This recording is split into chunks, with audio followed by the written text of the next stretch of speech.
Hi guys, welcome to my vlog. Kung nakikita nyo no, napakaganda ng ambience dito. Parang walang mga nangyayaring masama sa mundo natin. Napaka peaceful lang. So ngayon, for today's video, pag-uusapan lang natin tungkol sa tiwala sa sarili. Siguro, karamihan sa atin o lahat tayo no, nakaka-experience ng doubt sa sarili. Yung feeling na hindi mo kayang gawin yung isang bagay o magawa yung isang bagay. Minsan nga, kino-compare mo pa yung sarili mo sa ibang tao. Kung isa ka sa mga taong walang kumpiyansa sa sarili, huwag kang mag-alala. Pareho tayo, madami tayo.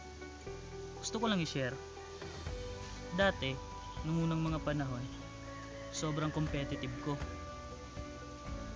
Lalong-lalo na sa pagsasayaw kasi sobrang mahal ko yung pagsasayaw.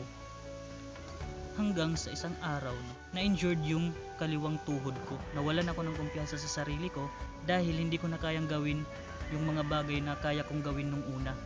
Hanggang sa tumigil ako sa pagsasayaw, hanggang ngayon hindi na ako sumasayaw kasi nga na-injured yung paa ko, yung tuhod ko.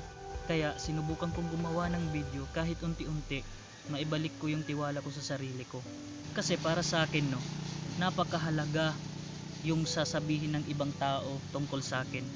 Mapanegatibo pa yan o positive. At syempre, yung support ng ibang mga tao, kung nagustuhan ba nila o hindi, ganun lang naman yun, di ba? Kaya sa mga walang kumpiyansa sa sarili katulad ko, subukan natin mag-explore, no? Subukan natin mag-explore. Gawin natin yung mga bagay na hindi pa natin nagagawa. Katulad ko, ito hindi ko pa ito nagagawa. Kaya sinusubukan ko kasi baka dito maibalik ko ulit yung kumpiyansa ko sa sarili. Simulan natin ngayon, no? At syempre, dapat masaya ka sa ginagawa mo. Kasi kung hindi ka masaya sa ginagawa mo, walang sense yun. Gets nyo, di ba? Pag hindi ka masaya sa isang bagay, wala talagang mangyayari doon, di ba? Dapat masaya ka.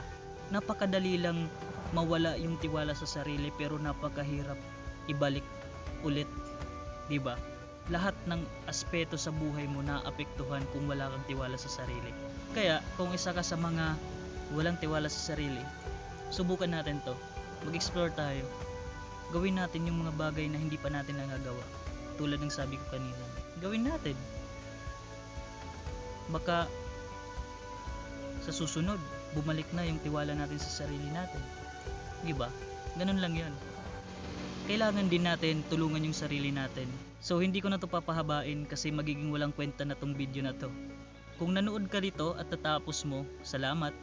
At huwag nyo na rin kalimutan mag-like, mag-subscribe at i-click yung notification bell para updated kayo sa mga video ko. Salamat ulit sa mga nanood. Sana sa mga walang kumpiyansa sa sarili, sabay-sabay natin ibalik, unti-unti nating ibalik.